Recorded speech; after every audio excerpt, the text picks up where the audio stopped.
Jadi aku mau berbagi kisah atau pengalaman aku selama ini yang pernah aku alamin ya. Aku dulu sempat kerja di salah satu sekolah swasta. Nah, terus di situ tuh ada guru yang suka sama aku. Aku tuh kayak dibikin sama dia tuh ditutup gitu loh aura aku. Karena setiap ada orang yang lihat aku tuh katanya rambut aku tuh panjang banget, padahal rambut aku tuh waktu itu sebelum aku berhijab ya, rambut aku tuh segini ya, pendek sebahu. Terus setiap orang ngeliat aku tuh katanya aura aku tuh gelap gitu, tapi orang-orang tuh selalu ngeliat aku adalah perempuan yang serem. Nah, sampai aku sempat juga dibuat sama orang ini. Dia itu kayak bikin aku tuh sakit sampai aku lama nggak bisa kerja. Terus aku berobat dengan waktu yang lumayan lama ya, sekitar 2 bulan. Menurut aku lama ya, karena di waktu 2 bulan ini aku harus benar-benar kayak istirahat total. Aku nggak boleh kerja, nggak boleh kemana-mana. Jadi benar-benar bed rest aja di kasur, karena benar-benar nggak bisa gerak sama sekali. Gerak bisa dikit-dikit, tapi untuk kayak bangun beraktivitas bahkan ke kamar mandi pun aku nggak bisa. Akhirnya aku nemu orang yang ngerti nih, yang cocok sama aku. Orang yang ngobatin aku sempat bilang kalau misalkan nanti di tempat kerja itu ada yang keluar, berarti dia pelakunya. Nah, sembuhlah aku di situ. Aku mulai lagi beraktivitas, aku kerja seperti biasa. Terus juga gak lama dari aku mulai balik lagi kerja, sekitar sebulanan ya, dia keluar dari tempat aku kerja. Dan dari situ ya aku mikir, oh berarti dia pelakunya. Memang aku udah feeling kesana sih, karena sebelum kejadian emang udah beberapa kali gitu ya, dia tuh neror aku, kayak intinya inilah terobsesi banget gitu. Tapi ya aku coba buat tetap biasa aja, aku nggak mau bales aneh-aneh atau kayak gimana pun ya, karena ngeri ya. Buktinya aku nggak ngapa-ngapain aja, dia bisa gitu melakukan itu sama aku. Aku tetap kerja seperti biasa, dan lagi-lagi aku ngalamin kejadian yang menurut aku ini nyakitin banget ya buat aku. Jadi kosan aku ini kan, ini kosan putri, tapi nggak pilih-pilih mau putri ini apa, dia bekerja sebagai apa, dia ada di kosan jam berapa gitu. Tapi ini khusus perempuan. Nah, suatu ketika penjaga kosan ini sempat negor aku. Dia tiba-tiba ketok-ketok kamar aku dulu. Dia ketok-ketok, terus dia nanya sama aku. Dia bilang, "Mbak, mending Mbak jujur aja. Mbak sebenarnya bukan pekerja swasta kan?" Kayak gitu. Terus aku bilang, "Lah, kalau saya nggak kerja, terus yang kamu pikirin apa?"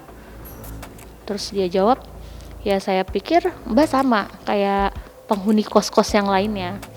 Nah, jadi di kosan aku ini ada 20 kamar. Memang di situ tuh identiknya dengan kayak perempuan-perempuan yang kerja malam gitu ya, gitu. Nah, kenapa aku milih di situ? Karena menurut aku tuh tempatnya kayak strategis, terus juga deket banget dari tempat aku kerja. Makanya aku pikir, oh ya udah nggak apa-apa, walaupun mungkin di situ kayak terlihat cewek-cewek bebas gitu, sorry.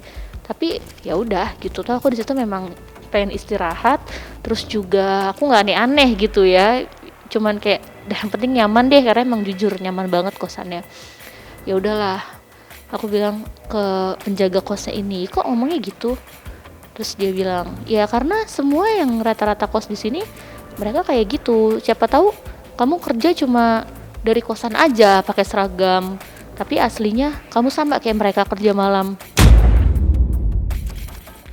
Dari situ aku tuh kayak sakit banget, kayak kok bisa ya nih orang berpikir kayak gitu kan. Terus kayak aduh, aku nangis di situ, aku nggak karuan, kayak sedih banget. Gimana ya, kita kerja bener-bener kok bisa ya ada orang yang mikir kayak gitu. Aku nggak ngapa-ngapain, aku pulang kerja pulang, bukan yang aneh-aneh, tapi nggak tahu deh gimana pikiran orang itu. Nah, dari situ aku tetap bertahan tuh kos di situ ya, tetap bertahan. Tapi setelah beberapa hari dari situ, kan aku kerja ini naik motor ya, bawa motor kan. Pas aku mau berangkat kerja, motor aku ini kayak digunting.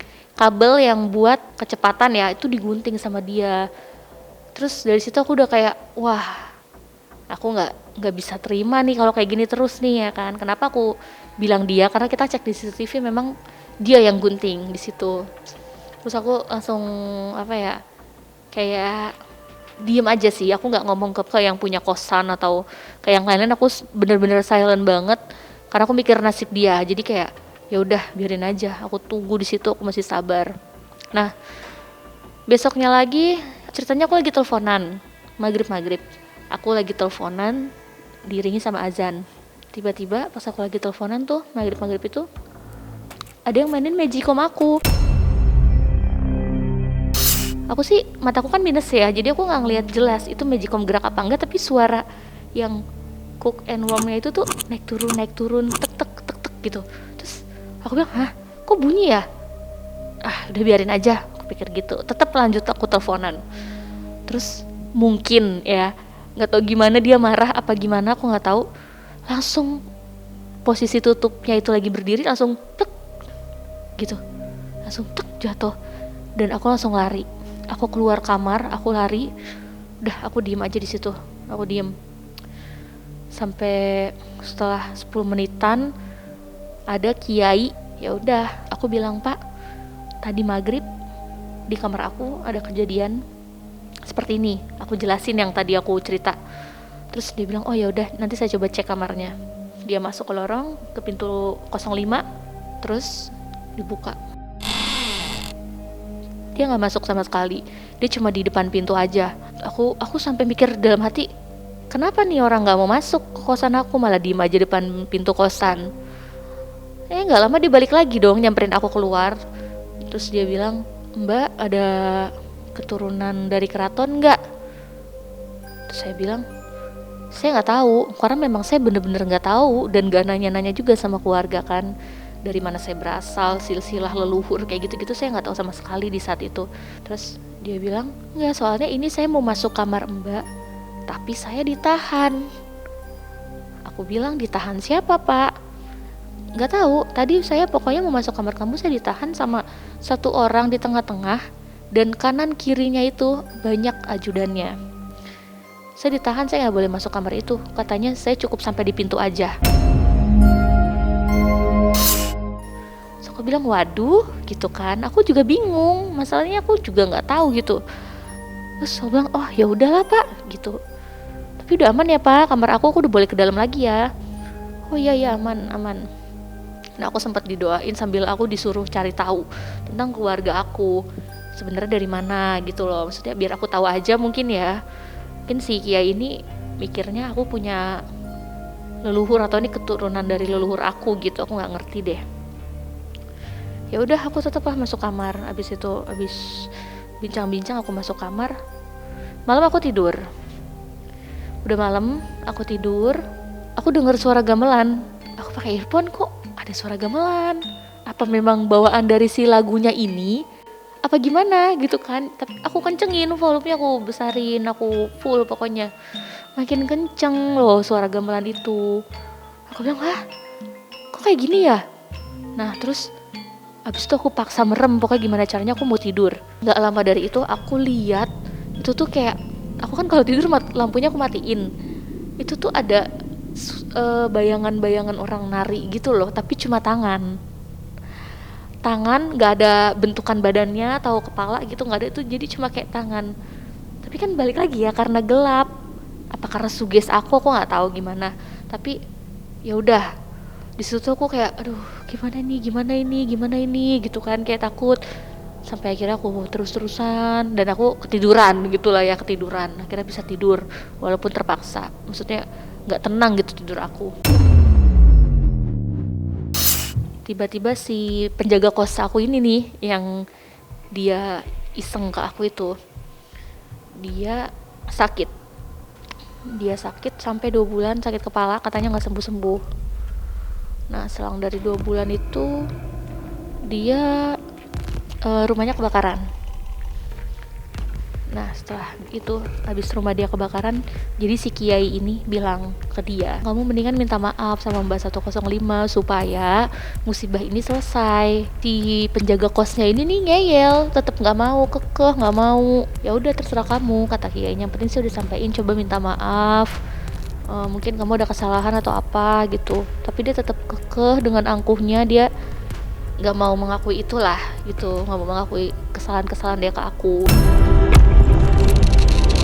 Nah dari situ setelah dia dibuat sakit, terus dibuat kebakaran rumahnya, besoknya terjadi lagi, orang tuanya meninggal. Nah si kiai ini tetap ngomong, walaupun ini memang benar takdir, tapi nggak ada salahnya coba berdamai. Mungkin kamu ada kesalahan atau apa gitu, tetap aja minta maaf gitu. Nah tapi dia tetap kekeh sih nggak mau minta maaf, sampai akhirnya orang tua meninggal. Terus dia udah nggak punya apa-apa, dia hidup di Jakarta itu cuma tinggal di apa namanya kosan itu sambil jaga. Dia minta maaf, dia ngomong langsung ke aku, akhirnya oh ya udah aku maafin gitu. Nah dari situ dia udah normal lagi sih kerja. Aku udah gak nyaman ya tinggal di kosan itu, jadi aku kayak kepikiran udahlah aku pindah aja gitu. Tapi sebelum aku pindah nih, aku tuh kayak masih terus diganggu, bukan diganggu ya, dikasih inian loh, kayak dikasih unjuk, kayak dikasih tahu ini ada gue, dan aku nggak tahu siapa dia ya kan.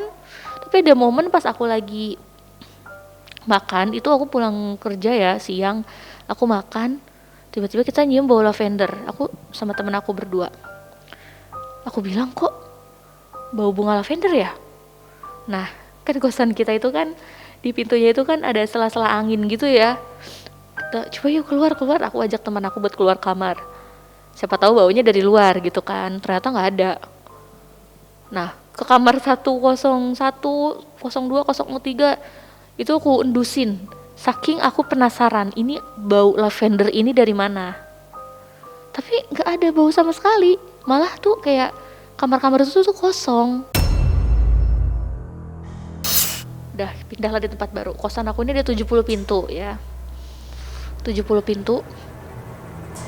Lagi-lagi aku ada di angka-angka yang ganjil ya, 17, kamar 117 kalau nggak salah deh, yang pasti tuh ganjil deh. Ya udah aku dapet lah tuh kamar ganjil itu kan, yang sebelahnya itu kamar yang sengaja dikosongkan oleh pemilik kosan ini. Waktu itu aku ceritanya habis maghrib beli makan 2 hari berturut-turut lah ya, ada orang yang ngeliatin aku terus. Nah aku pikir kenapa nih orang yang ngeliatin mulu kayak gitu. Besoknya tetangga aku ini bilang ke aku, Mbak, itu kemarin yang ngeliatin kamu tuh temen saya, dia bilang gitu. Oh iya kenapa ya, iya ngeliatin aku terus nih, setiap aku habis beli makan dia kayak ngeliatin aku tuh kayak gitu banget, kenapa ya. Terus dia bilang katanya iya, dia ngeliat kamu, katanya ada yang dampingin kamu, sosoknya tuh seperti kayak Nyi Ratu gitu, kayak Ratu Kidul gitu loh, tapi kanan kirinya itu kayak ada pendamping-pendampingnya tapi baju pengantin. Terus aku bingung, oh ya gitu, aku bingung tapi kayak pura-pura nggak tahu aja, padahal aku udah ngerasa wah ini mah kok gimana ya, maksudnya kayak yang si Pak Kiai bilang yang di kosan aku yang pertama itu kan. Aku tuh tapi Belgi aja, belaga gila aja gitu, kayak oh iya ya gitu, aduh siapa ya, aku kayak gitu. Ada momen maghrib itu aku tuh kayak di ini loh, tidur ya, karena aku tidur dimimpiin tentang kosan yang aku tempatin itu. Terus mimpi itu serem banget, bener-bener serem banget. Jadi kayak aku di situ seolah-olah lagi menyaksikan tragedi pembunuhan gitu loh. Jadi di mimpi itu tuh kayak ada perempuan 2 orang, dia bertengkar di kamar itu, dia berantem nggak tahu gimana lah itu, sampai akhirnya bunuh-bunuhan gitu loh. Jadi kayak temennya ini yang perempuan ini dikekep pakai bantal, terus sampai sampai keluar darah, tapi keluar darahnya memang kayaknya ini deh, habis dijedot-jedotin gitu deh di mimpinya itu ya, di mimpi aku itu ya. Nah, karena menurut aku tuh kayak mimpi tapi ada kaitannya sama tempat tinggal aku alias kosan aku ini. Jadi aku iseng lah cerita sama paman aku. Aku bilang ke paman aku bilang, Tulang, eh, aku mimpinya aneh banget. Masa di kamar itu tuh ada ini loh, ada kejadian yang serem gitu. Jadi tuh kayak ada cewek dibunuh di kamar itu terus meninggal, dan darahnya tuh sampai keluar pintu. Akhirnya aku sama tulang aku tuh kayak coba buat ngajak ngobrol si penjaga kosan itu. Kita kulik-kulik dari situ dan ternyata itu benar. Jadi memang benar pernah ada kejadian di kamar itu, perempuan itu dibunuh. Entah itu sama temennya atau sama siapa, yang jelas mereka lagi berdua terus cekcok dan ya meninggal. Ketahuannya itu setelah 2 hari. Dari situ aku tuh nangis kayak, kok bisa ya aku mimpi kayak gitu. Wah, aku nggak beres nih. Di situ aku ngerasa kayak diri aku nih nggak beres. Kok bisa kayak gitu loh, dari yang kejadian kosan pertama, terus kosan kedua, terus mimpi gitu kan. Itu kan kayak aneh gitu. Tapi memang aku sama sekali nggak ada tertarik buat ngulik-ngulik itu, nggak tertarik sama sekali.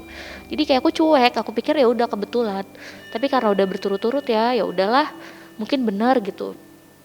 Sampai akhirnya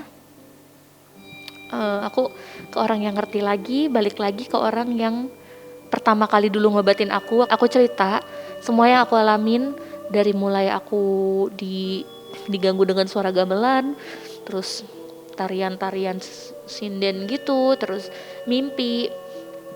Nah, terus aku dibilang ada sosok dari keraton dan ajudannya pada pakai baju pengantin di kanan kiri aku.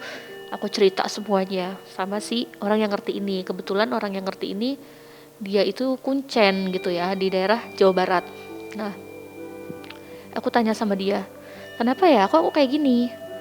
Dan dia bilang katanya disitulah sosok kayak penjaga aku ini mulai nunjukin keberadaannya.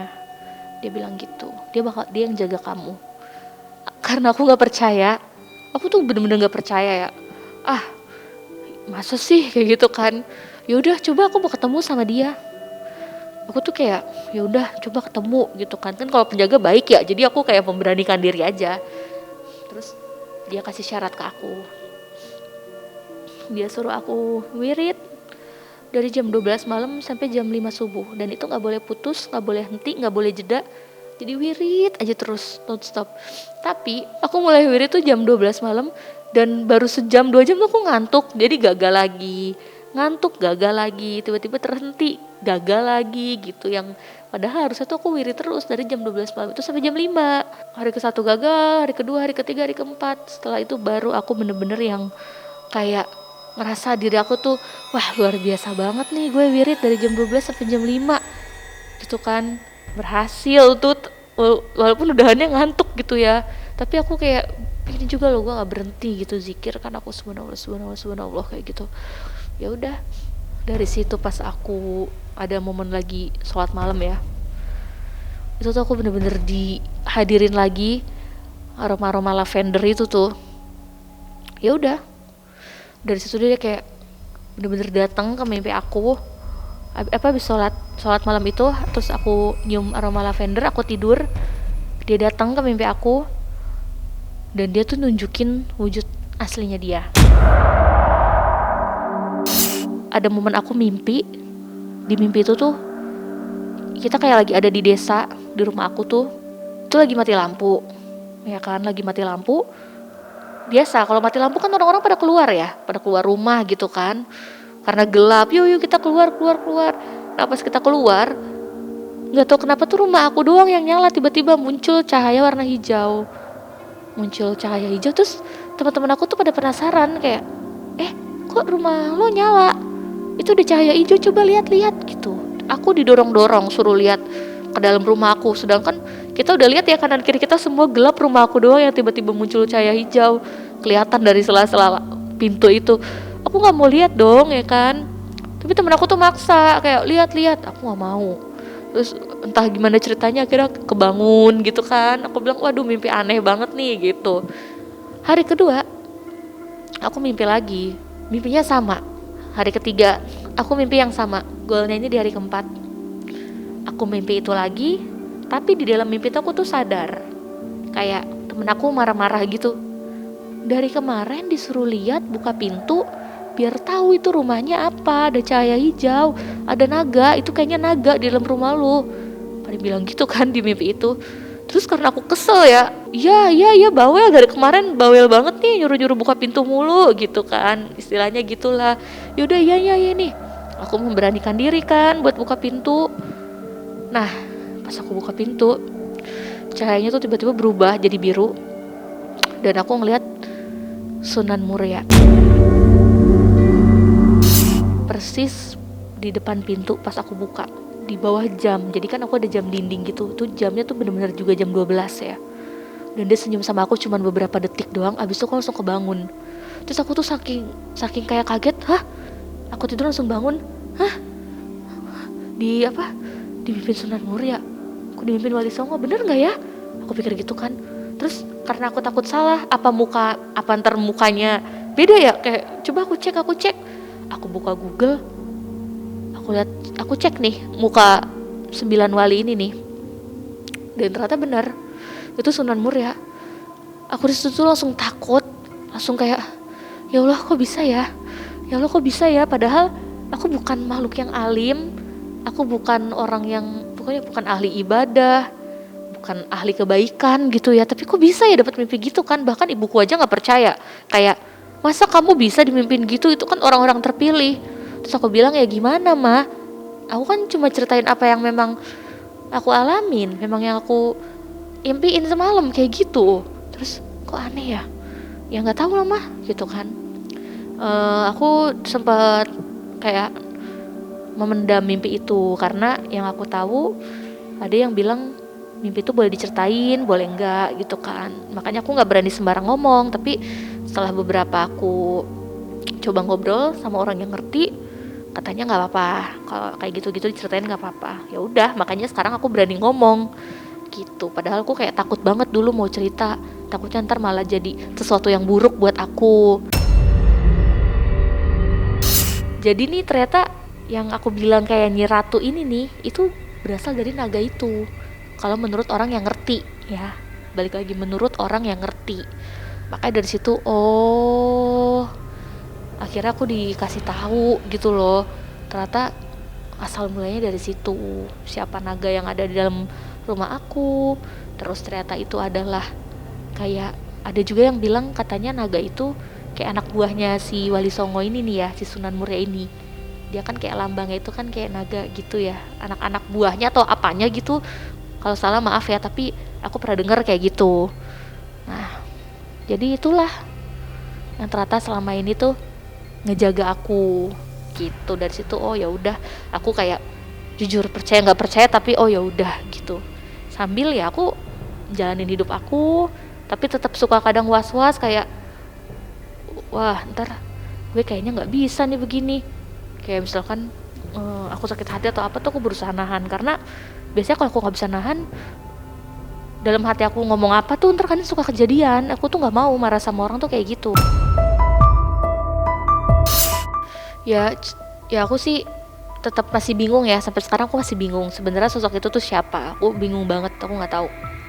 Tapi yang jelas semenjak kejadian-kejadian itu tuh aku tuh nggak pernah ngerasa kayak aku mendapatkan apa ya, hal-hal buruk dari mereka yang tak kasat mata gitu. Makanya ya aku percaya mungkin kalau dia penjaga aku, tapi bukan berarti kayak aku tuh harus gimana sama dia atau coba komunikasi atau kayak coba manggil dia, apa coba meminta sesuatu tuh aku nggak pernah sama sekali, nggak pernah terfikirkan gitu ya. Yang aku pikir adalah kalau memang dia jaga aku ya silakan jaga, tapi aku tidak akan menjanjikan apapun. Aku nggak akan kayak kerja sama atau kayak interaksi lah sama dia, aku nggak mau sama sekali.